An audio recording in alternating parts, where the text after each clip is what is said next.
All right, so I watched Answers from Reason video yesterday. Honestly, it should be required viewing for most of your tribal atheists. You know, they were basically, which they do a lot, they were basically bemoaning the lack of critical thinking and evidence-based conclusions in the atheist community. I think what prompted it was the Easter Ishtar.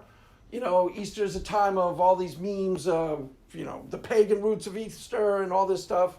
And I think that's what prompted the video.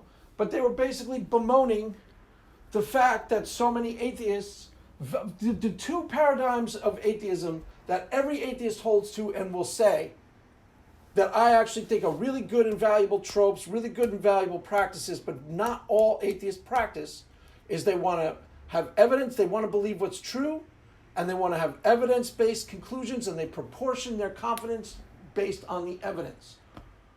That's almost every atheist will tell you that, and I think that's a really good, maxim to follow. And they will also say we highly value critical thinking. The problem is a lot of them don't highly value critical thinking. As I've said in a lot of my other videos in the past, I used to say a lot. Some of this is politics, some of this is politics, some of this is politics. Okay, a lot of team playing and a lot of gamesmanship. None of this should be politics. None. Why? Because one half of the equation, we got Christians versus atheists, but one half of the equation are atheists. And they say outright, we heavily value critical thinking. Okay, you can be a loyal Democrat and you can be a loyal Republican. You can't be a loyal Democrat and a really good critical thinker, and you can't be a loyal Republican and a really good critical thinker. Why? Critical thinking is something that is at some times going to demand of you that you see through the bad arguments of your own side. Period. So Joe and his crew are doing it right. Half the times they see the bad arguments of theists.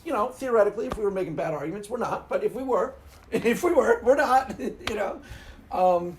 They see through the bad arguments of the theists, which is easy for them to do. Why? They're atheists. They're not theists, atheists. But it's not so easy for an atheist to see through the bad arguments of their own side. Oh, why? Because most atheists, or not most, but a lot of atheists are team players. And they want to score points.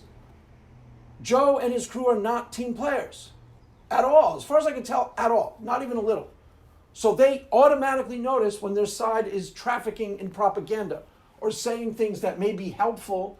So, for example, I'm not even sure. I don't actually look at the Easter Ishtar.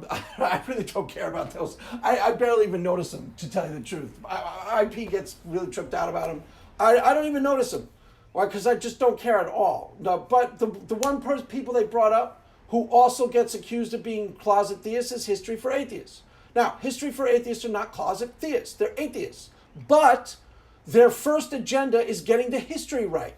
And if they get the history right, and it doesn't happen to allow atheists to score cheap points against Christianity, so be it.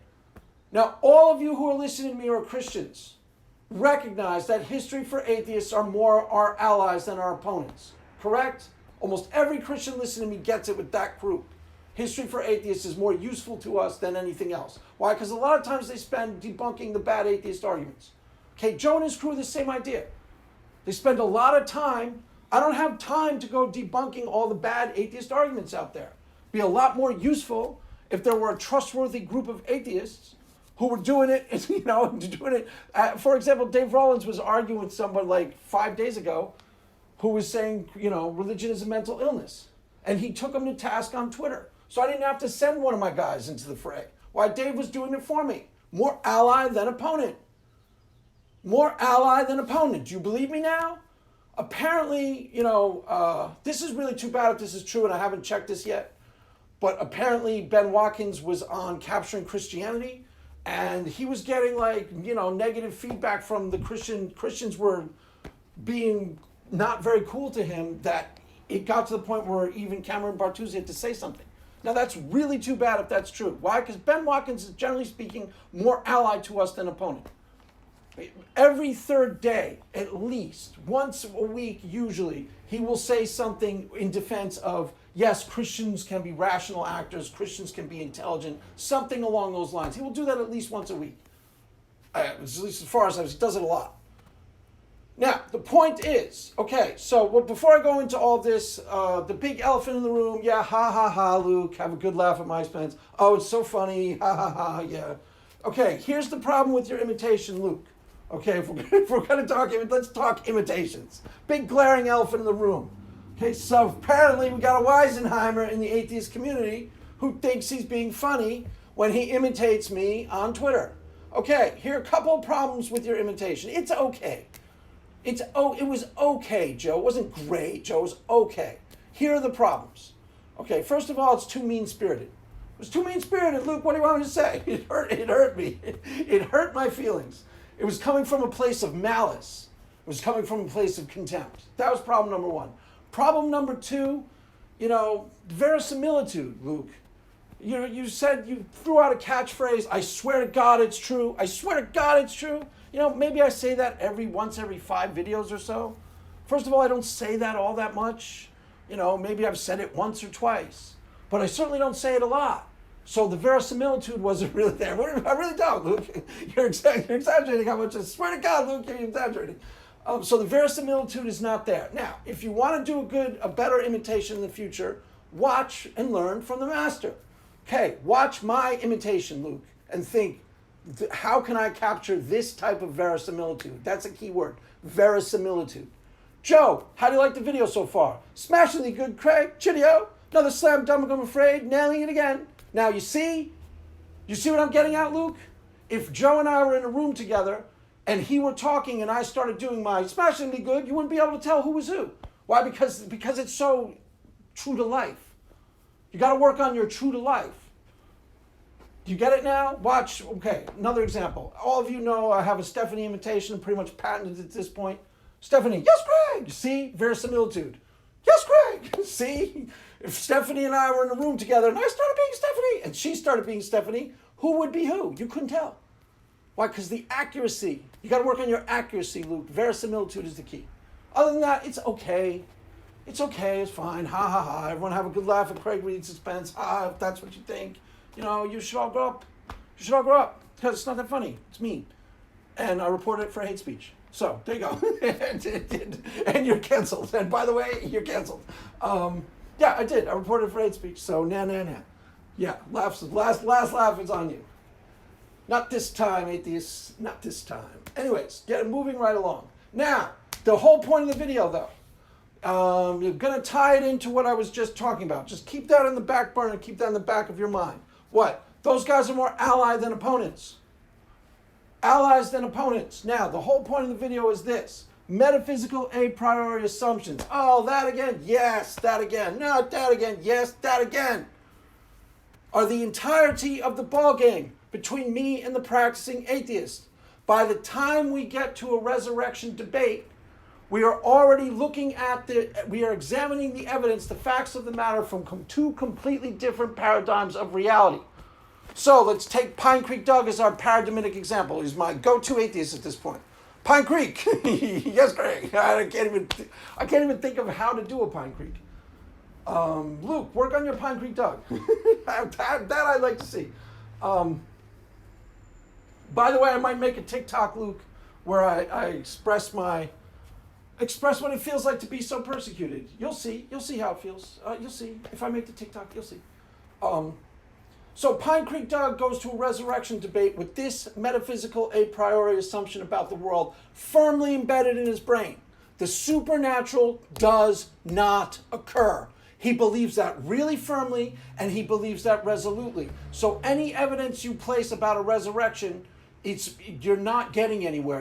In order to move the needle, if you were charged, if it was with convincing Pine Creek Doug of some of the truth of Christianity, you'd have to start there with his very, very firmly committed metaphysical a priori assumption, which is, in fact, the supernatural does not occur. Pine Creek actually holds that a lot more strongly than most atheists. Not every atheist is all that committed to that. Some, believe in some things that are sort of supernatural, like maybe ghosts or whatever, and some believe in freaky things. But that particular one in Pine Creek is very resolute. That's why when he was asking me about my religious experiences, he never actually asked me anything. He didn't. He never did any investigating questions. Why? He didn't think He had to. The paradigm in his brain, really, really strong metaphysical commitment, is the supernatural does not occur. Therefore, there's no way Craig Reed's religious experiences could have any relationship to reality. So all I have to do is ask him questions to show this poor, dumb, deluded Christian just how wrong he was that these were God. That's it. That's all he was doing. He didn't ask me any investigating questions, no establishing questions, no questions like, not even like rudimentary ones. How long does these experiences last for? What do you feel like? None.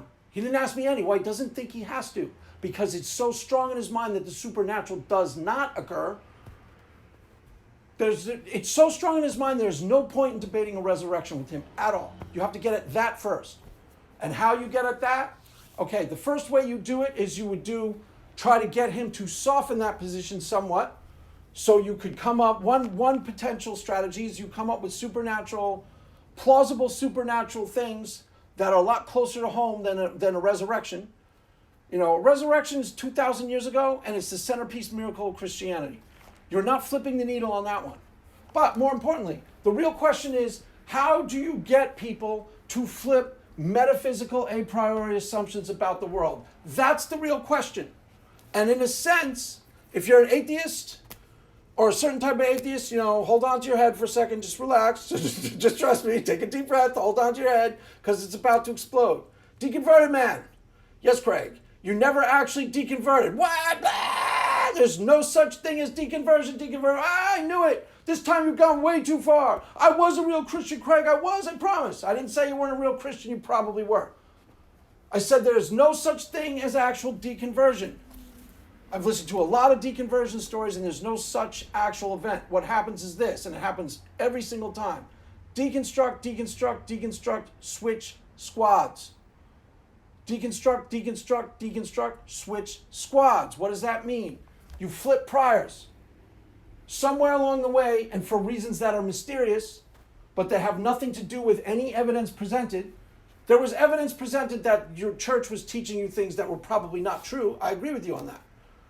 But how you got to the prior metaphysical commitment that is atheism never actually occurred. What you did, and this is how it works every single time, how you get people to flip priors, there are only two ways you do it. There's only two ways of doing it. It's going to sound like I'm saying different things, but in fact, it's really the same way. On the Christian side, plant seeds. Plant seeds. That's what the Bible tells you to do. I am not actually charged with debating you or proving to you anything. I'm told to go and, Paul said I become like everybody so that I might win some. What does that mean? Become friends with people, plant seeds. Period. Why? And on the atheist side, propaganda, same idea. Propaganda, anti-Christian propaganda is how you get people to flip priors. Why? You make people self-conscious about being a Christian. Oh, got me. You got me. That's what's going on here. It's a huge chunk of what's going on here. That's why I said some of this is politics, some of this is politics. And a lot of Christians outside of myself, a lot. And if you're a Christian, check this out, because this is dramatically weakening your effectiveness. They have made you to some degree what? Self-conscious about being a Christian. Bang. They got you. They got you a lot. They didn't get me. Why? Because I'm not. But a lot of you are. That's why there are scriptures in there, don't be ashamed of the gospel or something like that. I'm not ashamed of preaching the gospel, because somehow that actually works. That actually works. So what does it get you to do? The real way, if you were charged with actually winning people to your way of perceiving the world, let's just take it out of the realm of Christian atheists so you can see this clearly. Because what I'm telling you is the truth, and this is valuable information, valuable insight for both sides. This is how it works. Okay? If I were charged with turning Luke into a Republican, Luke, you're coming, no way, Greg. I think Luke is probably pretty liberal. My guess is he's from England. But my guess as to why the answer's from Reason Crew, just one more word about them before I go into this. Those guys are an emergent phenomenon within atheism. Okay, there's no stopping what they have become. And if they don't continue down the path, there will be other atheists like them relatively soon. There are going to be a lot. What has happened is that they have put critical thinking into effect. They are not team players at all. At all. As far as I can tell, they're not even a little. Prior, there were other people like them. There's a guy, if you go look at my old videos, Pleasure of Doubt, very similar, was not an evangelical atheist at all, pretty mellow, laid back. I did a couple of videos with just him where we had this whole project we were going to work on. And then, actually Drew and Objectively Dan, same idea. Now, Drew and Objectively Dan, as I pointed out in my other videos, Drew is not very tribal at all, but there's a lot of peer pressure from the tribal guys in his community to be tribal. Those are the first guys who are not tribal, not playing teams at all, as far as I can tell, ever. Why? Because they live in England, probably. So they feel no pressure to score points for atheism. Why? Because they live in a land that is mostly secular. So they're not defensive about being atheist at all. My guess as to why other atheists are tribal is because they're in the thick of it. Like Paul Gia doesn't strike me as someone who'd be innately tribal outside of atheism. He is a little bit tribal about atheism, probably because his family is really Christians and his community is still deeply Christian. So he's on the defense a lot when he goes to family events. They probably look at him really skeptically. Why are you an atheist? He probably feels somewhat like he has to defend himself. That's my guess. Other than that, it doesn't seem an innate part of his personality that he'd be defensive. And I'm sure that's true of a lot of atheists. It's very different in the United States of America, especially in the Bible Belt. Why? Because it's Christian land. And if you're an atheist in Christian land, you're outnumbered and outgunned, and you probably feel that a lot. So they come on Twitter, and now they're outnumbering and outgunning, so they're probably innately 50 times more tribal than they might be, given other circumstances. That's my guess. I could be wrong, but that's my best guess. Other than that, I don't know. It doesn't seem like a quality that would be innate to atheists. It really doesn't. It's the thing that threw me the most. When I first got here, I was really, really surprised that atheists were as tribal as they were. Why? It didn't make any sense to me. It still doesn't quite make sense. And why I think that the Answers from Reason crew are not unique is because they will be an emergent phenomena in atheism. Atheism is also at the tail end of a movement. We've reached peak atheism as far as the influence of the Four Horsemen goes. We probably reached the peak of that. They're on the wane. The new types of atheists coming out are more, not quite theist-friendly, but yeah, actually theist-friendly. They don't have as much at stake with debunking me or I don't know. There's just not as much of an agenda in terms of intertribal conflict. It just doesn't see that strikes me as a normal progression. Eventually, John Vervaeke, by the way, the guy who I use the paradigmatic example of philosophical atheist, started out as a fundamentalist Christian and then went through a period where he was, in-your-face aggressive atheist for 5-10 years. And then he started calming down from that. It just seems to be a natural progression. And if you use critical thinking, you can't be too much of a tribal loyalist. Why? Because critical thinking demands of you that you see when your own tribe is trafficking in propaganda. Why? Because it's the opposite of critical thinking. Propaganda does the actual opposite. It tries to play on your emotions and get you to truck in inferences that don't automatically apply. Which leads me to the main argument in the atheist community. The main one.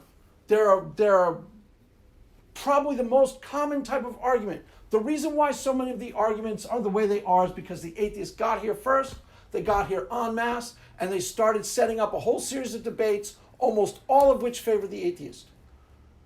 If you are debating the Old Testament, the harsh scripture in the Old Testament one is my favorite one. Why? That's one of the most common types of debates. It's calmed down a lot, but it used to be the only type of debate you saw. Was here's the challenging scriptures in the Old Testament, smash their head against a stone, here you justify it. Now, the problem with that as a debate is propositionally, it's at some point that debate will have disappeared off the landscape. Why? Because it is irrelevant. It is a propaganda. As a propaganda piece, it's really effective. But again, if the atheist is a critical thinker, eventually we can hold them all accountable to use their critical thinking skills and say, look, you're trucking in. How that debate works, it's what I call the sleight of hand school of counter-apologetics. Okay, and a lot of debates work like this. Here is data point X. Data point X, and you justify a Christian. First of all, I shouldn't have to. Why? I didn't write the Bible. If I'm saying the Bible's inerrant, yeah, I might have to justify it. I still didn't write the Bible, though. So here is a challenging scripture in the Old Testament. Smash their heads against a stone. You, Craig, you justify this. I don't have to. Why? I didn't write the Bible. But more importantly, that debate heavily favors the atheist, and there's only one way it can go for the practicing Christian.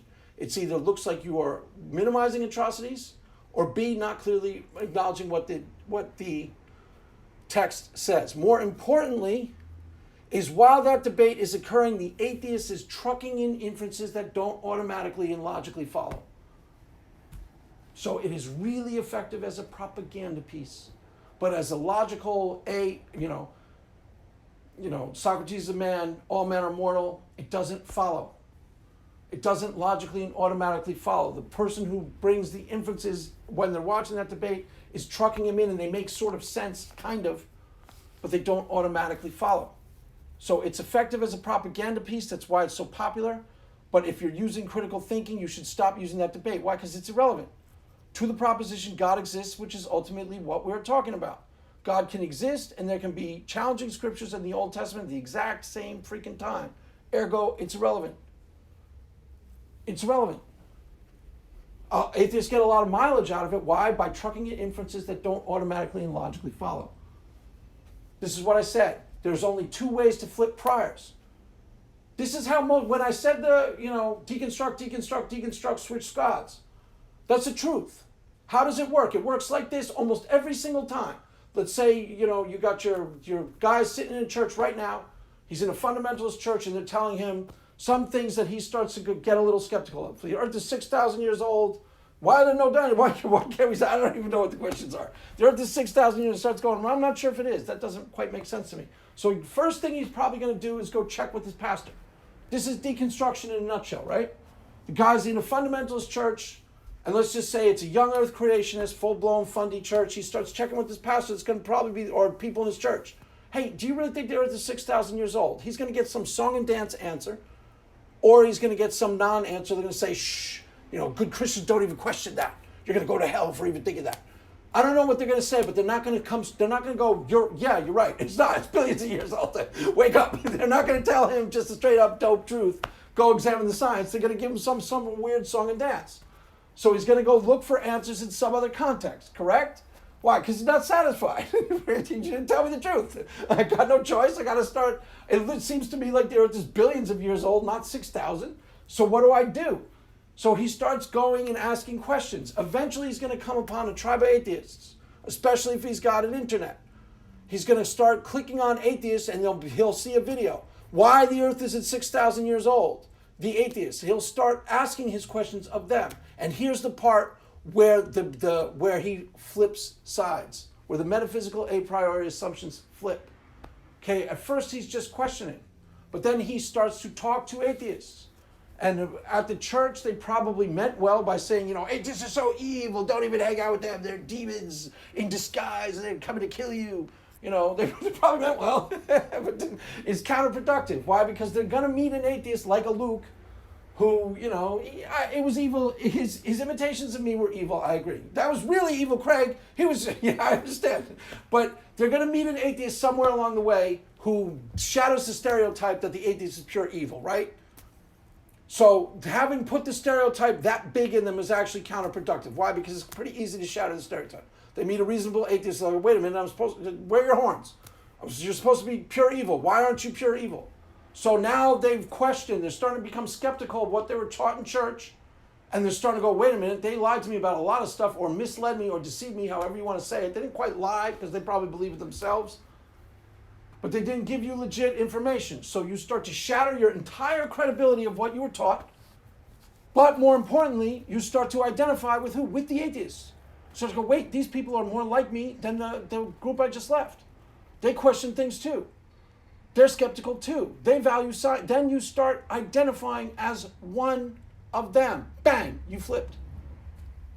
You flipped. You flipped your priors. As I've said, this is how it works, guys. If I were charged with making Luke a Republican, there's a reason. I'm a registered Democrat. Part of the reason I'm a registered Democrat, where I come from in New York, it's the norm. Period. Every single one of my friends back home is a liberal Democrat. There was no such thing as an evangelical Christian in the town I came from. No such thing. Where I grew up, it was basically like Europe. It was like England is now, it's suburbs of New York City, upper middle class suburb. It's what they call the East Coast elite. It was very, very well educated community. Most of my friends went to Ivy League schools. It's one of those things, you look at the stats. The time when I grew up there was like the second richest county in the United States. Now I think it's like third or fourth. But back then it was very wealthy and really well educated. And they heavily value education there. And there was no such thing as a fundamentalist Christian. None. Zero. I didn't meet one until I was 20 years old. And there was very little such thing as conservative Republicans. There may have been some, but they kept more quiet about it. So if they were there, I didn't know they were. So that's how I grew up. You're a Democrat because it's default. You're a Democrat because everyone's a Democrat. You don't even think about it. I didn't start deconstructing from being a Democrat until I was like 29 years old. So a lot of that has to do with my wife. Now, why? And my wife notices all the time. I don't agree with my wife on politics necessarily, but I respect where she's coming from often. I adore my wife. My wife is just awesome sometimes. So I get it. I get why she has a value system that makes sense to me. And I totally understand where she's coming from. I just don't necessarily always agree. But the most important part is I never self-identify. I may agree with her sometimes, but I never self-identify. That's the key. That's when you flip priors. So even if I think she's right, if I see them on TV and the Republicans are going, the Democrats are coming to take our guns, I will automatically, without thinking about it, go, yeah, you're right. They're coming to take your guns. See the difference? I never why? Because I never identify myself as a gun owner. I don't envision the day when my wife is talking about it now. She wants to buy a gun. I could gun down some, I don't ever envision myself as a gun owner. So I never self-identify. Part of the reason why was my mother never became a Christian again, even though she came to me with church a few times, she said the sinner's prayer, is that she self-identified way too strongly as a liberal and a feminist. That was her self-identity. That's who she thought she was. If you ask my mother, who are you? Those are the first two things she'd tell you. I'm a feminist and I'm a liberal. That's really strong and resolute inside of her. Those are metaphysical a priori assumptions about the world that are deeply ingrained in how you view reality. They colored everything about how she saw everything. Sometimes, not justifiably. She used to trip me out a lot. Why? Because she's really dogmatic. I said that when I was giving the funeral of my father. All my relatives cracked up because I called my mother part of the liberal jihad. I said it affectionately, but it was true because my mom used to trip me out. She actually would think, like I have my relatives from California, my Los Angeles relatives, who I really liked, Aunt Jean and Uncle Dick, but they were conservative Republicans. And they'd come over to the house and she actually she thought they were bad because it never made sense to me. Because I really liked them. I thought they were really nice. It never made sense to me. But she was very tribal about it. She'd tone it down when we were with relatives who were more conservative. But for the most part, back then, they were Italian working class. They were Democrats too. They were Roman Catholic. Back then, the Democrats were more Catholic, more working class, more conservative. It's a different world. I'm talking about 70s, early 80s. So, things had shifted a lot by now. I don't know how that would go down necessarily nowadays. It'd probably go down a lot differently. I'm not sure where a lot of my relatives are at politically. I'm just telling you how it works, okay? And how I'm telling you how it works is how it works. So if we were charged with turning Luke into a Republican, I'd take the most sane, reasonable Republicans I could find, ones who wouldn't talk about Republicanism at all. Why? I wouldn't want to trip them out. And I'd send them to hang out with them, and I'd tell them specifically, don't talk about politics. Talk about anything but politics. Why? You don't want to trip him out. So you talk about movies, whatever, something where he starts to identify with them and go, wait, I like these guys. Now you got him. Now there's a chance. He might not flip priors, but that's how you get it. That's how you get it to occur. That's why the Bible says, go out there, plant seeds. Yes, Ron, exactly what you started stumbling upon. Be cool and reasonable. If your goal is as a Christian, step 1, establish rapport. Step 2, there is no step 2. There is no step 2. Why? Because your goal is to plant seeds with them, and what you're effectively trying to do if they're an atheist is you got to shatter a paradigm or preconceived prejudice about you, a bias that the Joe and Lou crew don't have, but a lot of other atheists do have. They think you're irrational, dumb, anti-science, anti-gay. Any questions? Hello? Any questions? No, I don't think that's true, Greg. Yeah, I really think that's true, guys. You should put a cross on your desk. The less you do, the better. Let's say you were working at a job and you wanted to witness the gospel. You put a cross on your desk, freaking everybody saw that cross. Everybody at your new job saw it. And they all come up with a truckload of assumptions about you already. They don't have to see any other thing you do. I promise. Why? Because that's how the world actually works, guys. Ditto if somebody were an atheist at your job. Now, the brand that people most closely associate with atheists, as I've said, is a debating bro clown. An aggressive guy who gets in your face and wants to argue about everything. But the second most common type of atheist, legitimately, is an honest actor. Is somebody who means it. Who, when you say check the receipts, guess what? They'll check the freaking receipts. And when they say they value critical thinking, guess what? They value critical thinking. That's why Joe and his crew are not unique, and they're not going to be uncommon. It's an emergent phenomenon within atheism itself that I expect to grow. I expect it to grow. Why? It makes complete sense. A lot of what they do is just do critical thinking. Talk about the things going on, the different issues that come up in the space, and they just examine it from different points of view. That's critical thinking in a nutshell. And the tribalism isn't there. I don't know why it's there so it's not there with them at all. Probably because they're English. That's my guess. The least tribal guy before them was Pleasure of Doubt. You can go watch the videos. I've said it to him a few times. You're not very evangelical about being an atheist. Wouldn't surprise me if Pleasure of Doubt is actually some sort of a theist right now. He's been streaming with John Vervaeke. He took over the what did he take over? So, anyways, he took over something on the what's it called? The stupid app that everyone goes on, Discord. He took over his Discord server. So that's why he hasn't been around. But other than that, he was very not tribal. There's a lot of not tribal atheists. A lot. You just don't know it. Why? Because there's a bunch of tribal ones. And it's not always easy to tell the difference. You have to get to know them personally. Then you can tell the difference. And some of the tribal ones there are certain things that they're going to be cool about. Some of them have topics that are near and dear to their heart, like music or movies or something, where their tribalism will disappear and you can just have a good conversation about whatever. That's what you should be doing. Establishing rapport. Why? Because that's how you get people to flip briars. That's how it's done. They start to identify with you, and then they start to infer because of that. You don't do anything else. Priors are not formed above ground. That's why I said propaganda is really effective. Propaganda is the same thing as planting seeds. Just planting seeds is a more positive version of the same idea. What you are really up against is a propaganda mill. As a Christian, a propaganda mill that takes place at a really deep cultural level too. They have seen you coming and they prepare the ground against you. And they have things that they think about you that have nothing to do with you. And job number one is to shatter those stereotypes. Really easy to do, by the way. Why? Just, don't be the stereotypes, obviously. Don't be them. Okay, that's not going to work. Don't be the stereotype. Don't embody the stereotypes, obviously.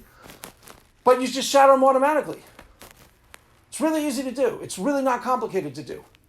And yes, Ron, your first priority is to appear cool and reasonable. Priority number 2, I don't think there is one. I think anytime you start to debate with people, anytime you start to get into some sort of, you remind them that you're a Christian and your seeds have been taken away. The better course of action, the smarter course of action is to just be as subtle as humanly possible. Why? They all know that you're a Christian.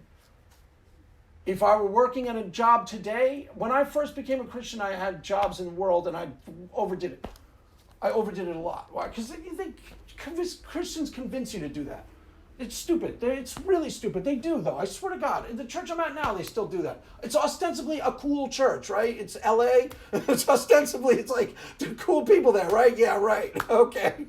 But still, it's a far cry from cool. Like, really, really, really far cry. At one point, I swear to God, 5 years ago, the pastor printed T-shirts that said, "Everyone win one," and we were supposed to wear a T-shirt that said, "Everyone win one." How embarrassing and how self-defeating. Here, let me telegraph to you my intent to win you. I mean, it's like you couldn't possibly make the situation more awkward. The less you do, the better. Why? They know you're a Christian. They know that you're a Christian. If you just yourself and just live and breathe as yourself, where you really shatter the stereotypes, how you really plant seeds is you bond over something that has nothing to do with Christianity. As I was going to say, with the one, for example, with that one guy, let me see if I'm running out of time. 35 minutes. I guess that's probably technically should have already wrapped it up. But so with that one guy, Duke, for example, okay, we bonded over music. I put somewhere on Twitter there was what are your 10 favorite David Bowie songs, and I showed it to Duke because I knew he'd know the songs. Now already right there, that's rare. That's rare. Why? Because some of the songs I'll say like 5 years. Anybody? Me and him the only one who know the song probably, right? It's actually a phenomenal David Bowie song. Pushing through the market square, so many mothers sighing. News had just come over. We had 5 years left of crying. Then this guy wept and told us Earth was really dying. Cried so much his face was wet. Then I knew he was not lying. I heard telephone, opera house, favorite melodies. I saw boys, toys, electric irons and TV. My brain felt like a warehouse. It had no room to spare. I mean, that's a freaking phenomenally brilliant song. Didn't sound all that great, Greg. I understand. I didn't pull it off that well. But it's a phenomenally brilliant song. And there's no way anybody but someone who's a real fan of David Bowie would know it. That speaks volumes. You can't fake that. You can't fake that. When I was 9th and 10th grade, I was quasi-obsessed with David Bowie. I've liked him all through my life, but back then there were 2 albums, Hunky Dory and Rise and Fall of Ziggy Stardust and the Spiders from Mars, which that one's from. That song particularly blew me away back then because it's just so cool. It was so arty and weird. There are songs on both of those albums that are just mind-boggling. Booley Brothers. I don't even know if I listed that as one of my favorite songs. But he was just so creative back then, and that's what blew me away. And that connection, okay, speaks volumes. What does it say? It says, fellow traveler, you and I completely identify in this unrelated area. That plants a seed that can't be uprooted. Why? Because you can't fake that. You can't fake that. The person starts to identify with you really, really strongly in a place that's really important to both of us. You get it? You get it? Ron, talk about Metallica. I don't know, I'm not sure if that was the band that you were into. What? Floyd. Floyd, when I was in high school, part of the way that I could get along with every tribe everywhere was Pink Floyd and Led Zeppelin. Why? Because everybody liked them. It's common language. Hang out with the metalheads. Hey, you like Zeppelin? Yeah, I like Zeppelin, of course. Everybody likes Zeppelin. Hey, you like Floyd? Yeah, of course, everyone likes Floyd. Hang out with the football players. You guys like Floyd? Yeah, we like Floyd. Yeah, everybody likes Floyd. Craig, shut up. Shut up about Pink Floyd. You see? It was a common language. It's a common language that everybody was on board with. There is similarities to that in today's world too. Probably not with music, because everything has gotten more tribal. By the way, it's not just Christian atheists. Have you noticed that? Everything has gotten more tribal. Why? Because we live in these isolated little echo chambers that are smaller and smaller. Back in the day when I was growing up, for example, there was the show Happy Days. Every single solitary kid saw the show. Everyone you knew. So if he said he thinks he's Fonzie, you were hanging out with 100 people, 100 people knew the reference. Nowadays, I could say Fonzie. Some of you probably don't even know the reference, right? By the way, Jump the Shark. Anyone? Did you see where they say, that guy really jumped the shark? That's from Happy Days, but it's true. It's an episode where they ran out of creative ideas, so they had this idea where Fonzie's going to jump sharks. They go to California I swear to God, this is the true origin of that saying.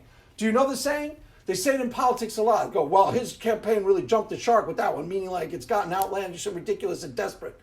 And it literally comes from Happy Days. Why? Because the writers got outlandish, ridiculous, and desperate.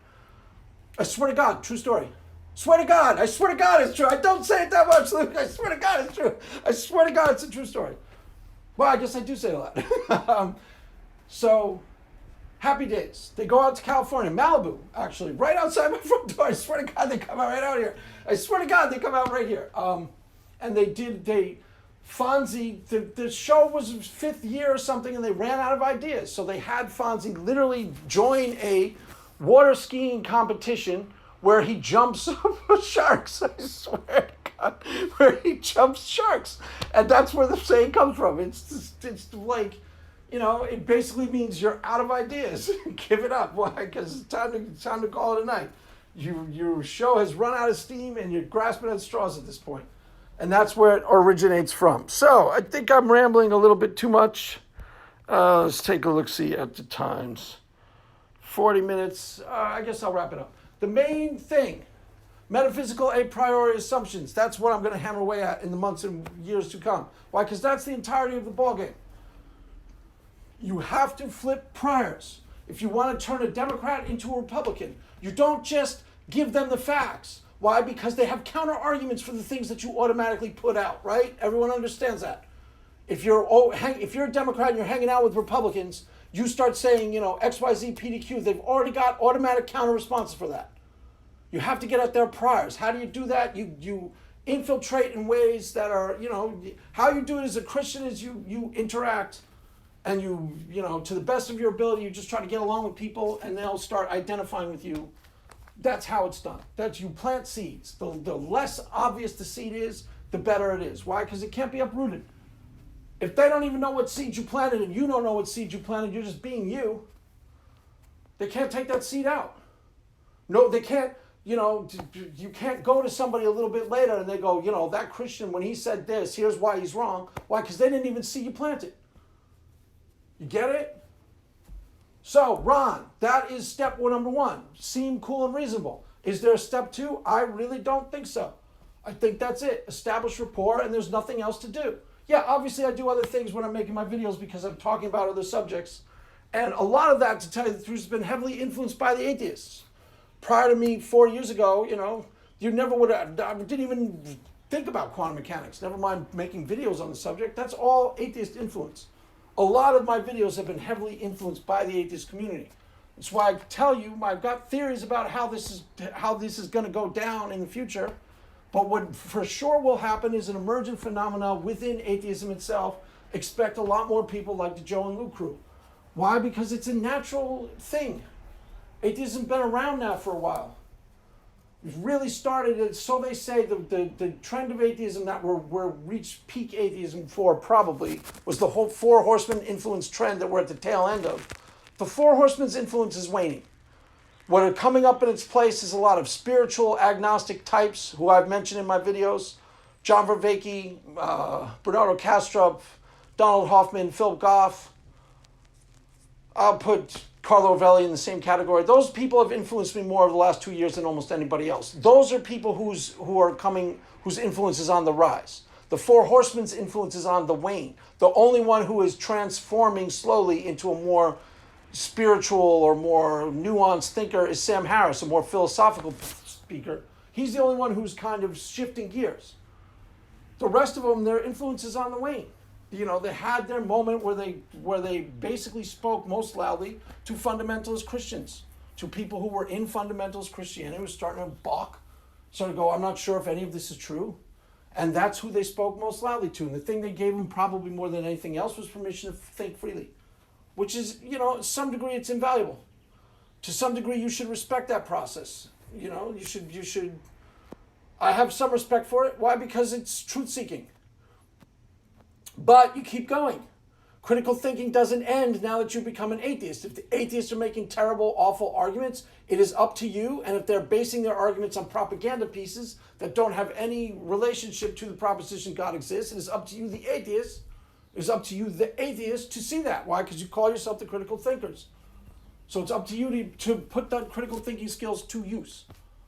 It's not up to me to do it. I can point it out to you, but it's entirely, and there are atheists within the community who are 100 times more allies to us than opponents. 100 times. Why? Because they'll do it. They'll actually correct atheism from the inside out. And that's where it will really get corrected. And then we won't have a lot. I can't go around debunking all the dopey arguments. They can correct it from the inside out. So they're more allied to us than opponent. A lot more. Really useful allies, I think. So, there you have it, kids. A bit of a mishmash. It's a bit all over the place, a bit rambly. But, can't win them all. Joe, how was the video? Can't win them all. Greg, chitty-ho, smashingly good if you ask me. But you know, you have high standards for your videos. I understand that. Normally your videos are fantastic. Hit it out of the park every time. Straight A's. See, now, Luke, are you paying attention? Did you pay attention? That is how you do an imitation. People probably didn't even know that wasn't actually Joe, just so everyone knows. That was me imitating Joe. See? I even have to tell people that wasn't really him. It wasn't? No, it really wasn't. That was me imitating. Verisimilitude work, Luke. Work on verisimilitude. First of all, I guess I do say, I swear to God, a lot. I said it like 5 times in this video. I said it when I was talking about Fonzie. I swear to God, I guess I say it a lot. I do say it a lot. All right, fine. Fine, you win that round, Luke. But, you know, okay, you won that round. All right, so that is all for now.